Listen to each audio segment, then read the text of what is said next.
Sebelum kita bahas lebih dalam, jangan lupa buat klik tombol subscribe dulu ya. Karena di channel ini, kamu gak cuma diajak mikir, tapi juga diajak menyelami hal-hal yang jarang diomongin orang.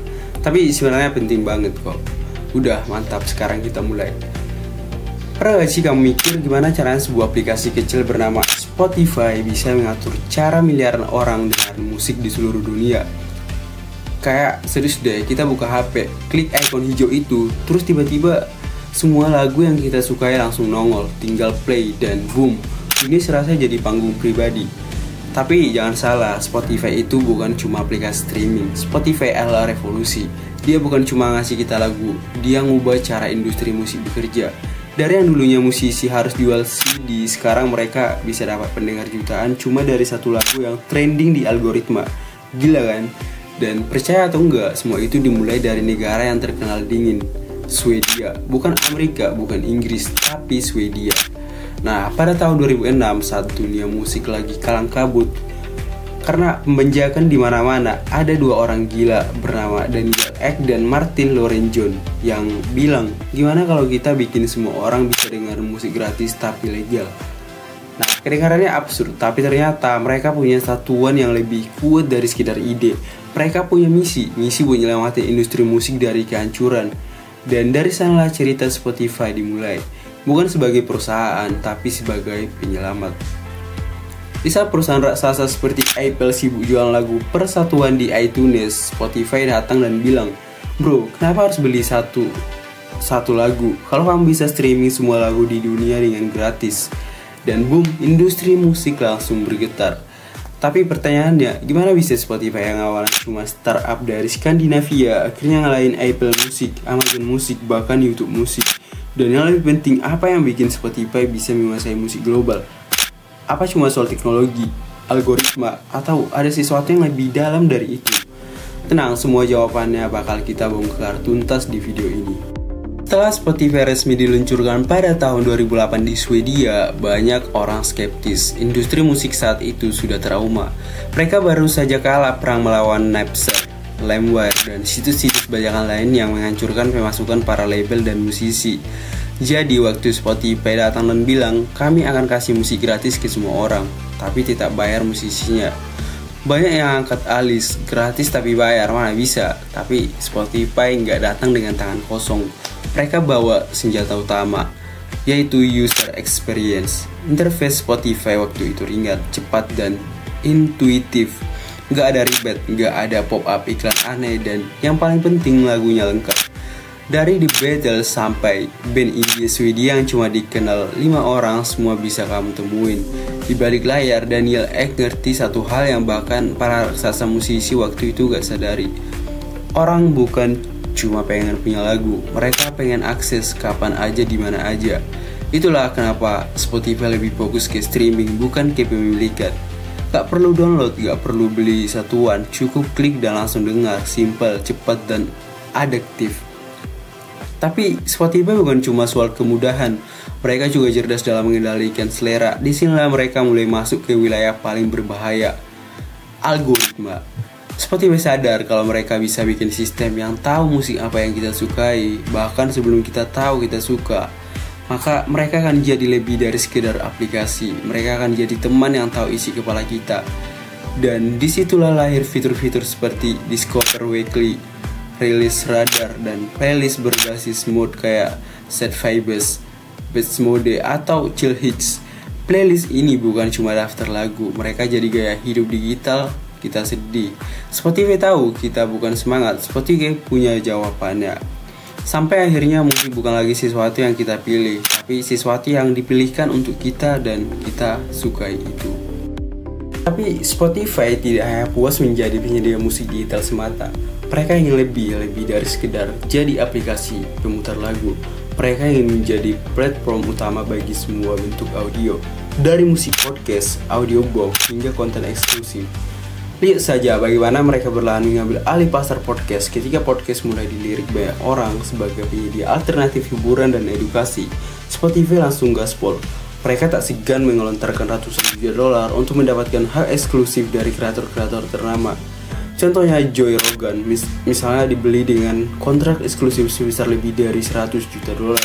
Dan tidak berhenti di situ, mereka juga mengakuisisi perusahaan seperti Anchor dan Megaphone untuk memperkuat posisi mereka di balik layar industri podcast. Gila gak sih? Ini bukan lagi tentang musik, ini udah masuk ranah media raksasa yang bisa mengontrol suara-suara yang kita dengar setiap hari. Dan strategi ini berhasil, dan waktu singkat Spotify menjelma jadi rumah bagi lebih dari 5 juta podcast. Bahkan menurut banyak survei, pendengar podcast di dunia lebih banyak memilih Spotify ketimbang Apple Podcast. Sesuatu yang beberapa tahun lalu nggak terpikirkan. Spotify secara perlahan mengunci ekosistem audio. Musik ada di mereka, podcast dipegang mereka, bahkan audiobook pun mulai digarap. Apa artinya ini? Spotify sedang membangun sebuah audio empire, sebuah kerajaan suara, di mana semua konten audio harus dimulai gerbang mereka. Mirip seperti YouTube di dunia video, Spotify ingin jadi satu-satunya pintu untuk konten suara. Tapi dibalik semua itu, tentu saja ada sisi gelap yang gak bisa diabaikan. Para musisi, terutama yang independen, mulai bersuara. Banyak dari mereka yang merasa sistem royalti Spotify itu gak adil. Bayaran per stream yang super kecil bikin para artis kecil cuma bisa gigi jari. Bahkan untuk menghasilkan pendapatan layak, mereka harus mendapatkan jutaan stream. Ini bukan masalah kecil, karena kalaupun Spotify bikin musik lebih mudah diakses, dia juga membentuk ekosistem ekonomi yang menguntungkan label besar dan artis papan atas. Sementara yang di bawah makin tenggelam.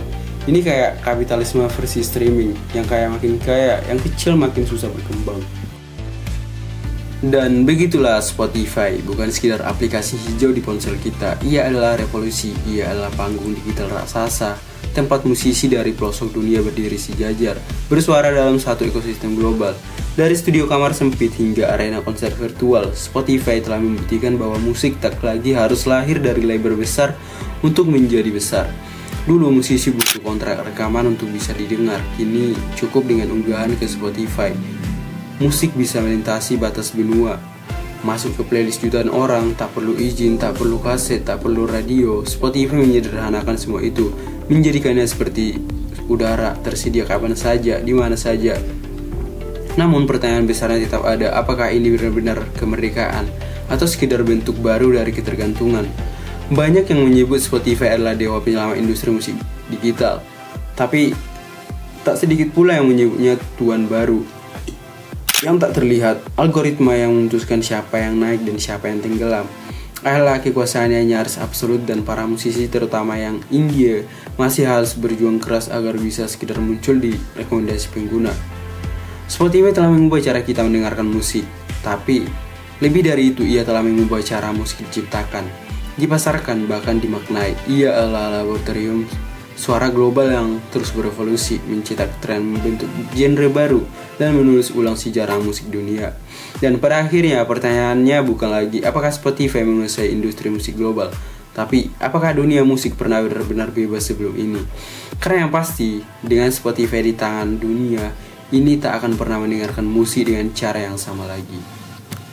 Hari ini, Spotify hadir di lebih dari 180 negara. Mereka menembus pasar-pasar yang dulunya tertutup rapat oleh radio lokal, label lokal, dan budaya musik yang khas. Spotify membawa satu template global. Semua orang bisa dengar semua lagu dari seluruh dunia, kapanpun mereka mau. Ini terdengar demokratis, tapi seperti banyak hal lainnya di dunia digital, ada harga yang harus dibayar. Spotify seringkali membuat musik lokal menjadi bayangan dari tren global. Lagu-lagu dari Amerika, Inggris, atau Korea Selatan lebih mudah mendominasi chart dibandingkan lagu-lagu dari wilayah yang minoritas. Musik lokal pun sering terpinggirkan karena tidak sesuai dengan pola algoritma atau tidak cukup viral untuk masuk playlist besar. Ini adalah bentuk kolonialisasi digital yang jarang dibahas. Dominasi musik global dengan mengorbankan keberagaman lokal. Meski Spotify juga membuat playlist berdasarkan negara dan bahasa, kenyataannya tren global tetap lebih kuat. Artis lokal harus bersaing dengan BTS, Drake, Taylor Swift, dan Ed Sheeran. Bukan hanya sesama musisi lokal, ini membuat ekosistem musik jadi lebih kompetitif, tapi juga lebih berat untuk seniman yang ingin mempertahankan akar budaya mereka. Namun Spotify bukan tanpa usaha, mereka mulai berinvestasi pada konten lokal, mempromosikan artis baru dari berbagai wilayah, bahkan bekerja sama dengan festival dan komunitas lokal. Tapi pertanyaannya tetap sama, apakah semua ini cukup untuk melawan kekuatan algoritma dan budaya globalisasi yang mereka ciptakan sendiri?